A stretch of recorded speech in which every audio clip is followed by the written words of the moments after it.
నమస్తే, welcome to మనం TV. నేను పద్మిని. ప్రస్తుతంతో పాటు ప్రముఖ ఆధ్యాత్మికవేత్త, ఆస్ట్రోన్యూమరాలజిస్ట్, వేదిక్ వాస్తు స్పెషలిస్ట్, హనుమదు ఉపాసకులు బ్రహ్మశ్రీ డాక్టర్ సిస్లా జయశంకర్ గారు మనతో పాటు ఉన్నారు. మాట్లాడదాం. నమస్కారం అండి.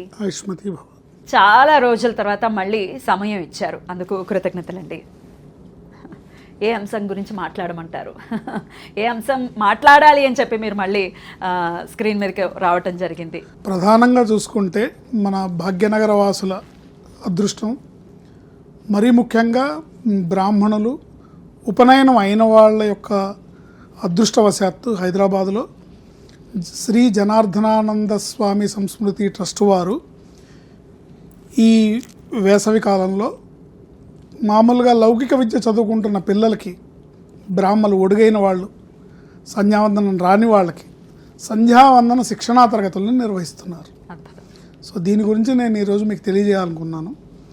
ఈ సంధ్యావందన శిక్షణా తరగతుల్లో వాళ్ళకి ఎలాగో స్కూల్ హాలిడేస్ ఉంటాయి కాబట్టి ఈ సమయంలో స్కూల్ హాలిడేస్ అన్న పాయింట్ మీద ఖచ్చితంగా మనం మాట్లాడుకోవాలి.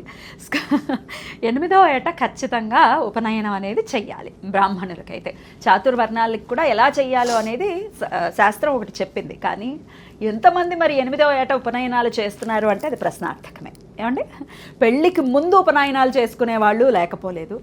ఏమిటో మరి ఎటువంటి ఫలితం ఉంటుందో మరి. అందుకే కదమ్మా దీన్ని కలికాలం అన్నారు. ఖచ్చితంగా 8వ ఏట చేసే సాంప్రదాయం ఇప్పుడు మళ్ళీ మొదలవుతుంది. ఇంకా అంటే తలుచుకుంటే ఇంకా ఘోరాలు ఎన్నో ఉంటాయి. జంజం ఉన్నవాడు ఎంతమంది ఉన్నారు, యజ్ఞోపవీతం మెడలో వేసుకున్నవాడు ఎంతమంది ఉన్నాడు.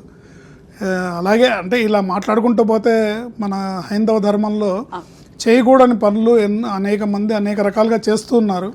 బట్ అవన్నీ మనం మాట్లాడుకునే కన్నా చేయాల్సినవి మనం మాట్లాడుకొని ఇలాంటి ధార్మికమైన సంస్థలు, వేదోక్తమైన సంస్థలు చేస్తున్న సమాజానికి చేస్తున్న సేవని గుర్తించి దాన్ని 10 మంది ఉపయోగించుకుంటే ఈ వేసవి శిక్షణా శిబిరంలో సంధ్యావందనాన్ని నేర్చుకొని త్రికాల సంధ్య చేయాలి. బ్రాహ్మణ జన్మ ఎత్తినందుకు గాను బ్రాహ్మణుడు త్రికాల సంధ్య చేయాలి.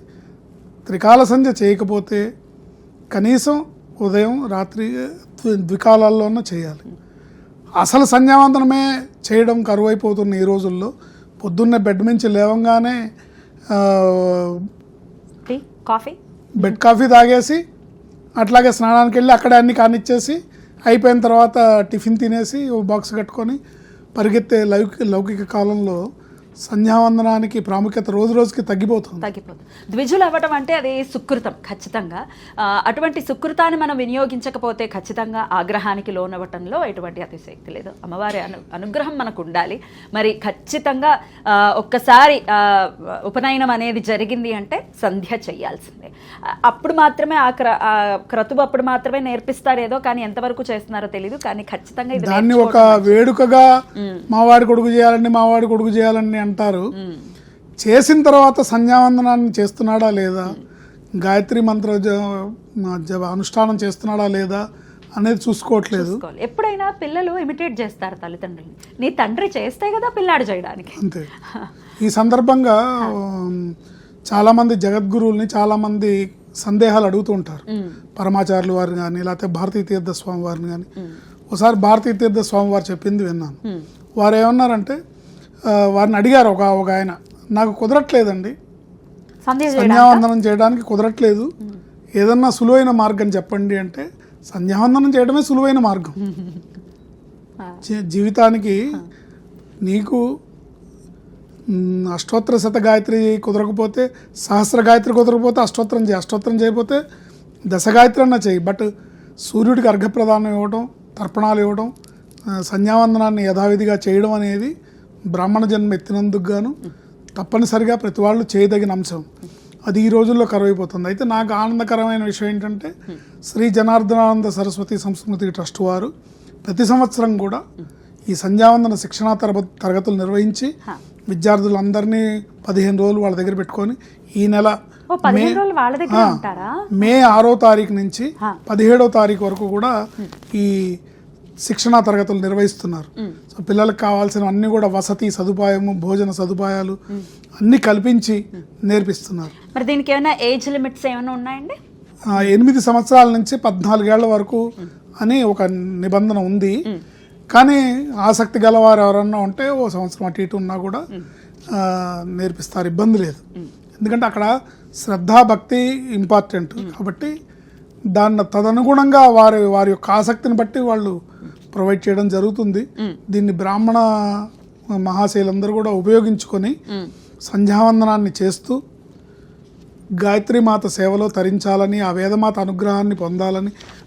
వేదమాత అంటే గాయత్రీదేవే, ఖచ్చితంగా. అంటే వేదం చదివితేనే వేదమాత అని కాదు, సంధ్యావందనం చేసినా గాయత్రీమాతే వేదమాత కనుక ఆవిడ సేవ చేయాలంటే కనీసం నువ్వు త్రికాలాల్లో సంధ్యావందనం చేసి తీరాలి, గాయత్రి జపం చేసి తీరాలి. మరి దీనికి ఏమైనా రుసుము ఏమైనా కట్టాల్సి ఉంటుందా? ఏమి కట్టక్కర్లేదు, ఉచితంగా చేస్తారు, అన్ని వాళ్లే పెడతారు.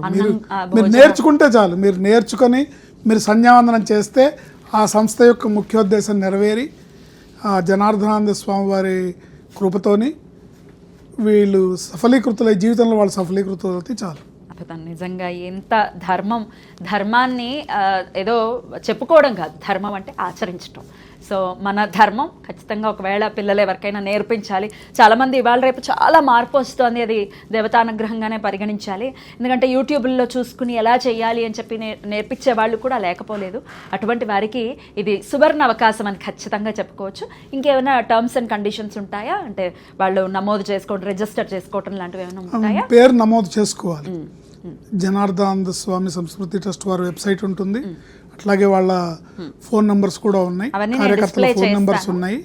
ఆ నంబర్లకి ఫోన్ చేసి నమోదు చేసుకోవాలి. నమోదు చేసుకుంటే వాళ్ళ పేరు గోత్రము అన్నీ నోట్ చేసుకోండి. అద్భుతం. నిజంగా చాలా మనసుకి చాలా సంతోషం అనిపించింది. ఇటువంటి కార్యక్రమాలు లోకహితం కోసం చేస్తున్నటువంటి ఈ సందర్భం ఏదైతే ఉందో డెఫినెట్గా అది హర్షణీయం. అందరూ కూడా ఒకవేళ ఔత్సాహికులు, వాళ్ళు వీళ్ళని కాదు, అందరూ పాల్గొనాలి. ఒకవేళ రాదు మన పిల్లలకి అనుకుంటే కనుక ఖచ్చితంగా నేర్పించేటటువంటి ప్రయత్నం చేద్దాము. స్క్రీన్ మీద కనిపిస్తున్నటువంటి నెంబర్స్కి డెఫినెట్గా కాంటాక్ట్ చేయండి. థ్యాంక్ యూ అండి, thank you so very much. నమస్కారం అండి. యుష్మతి భవ.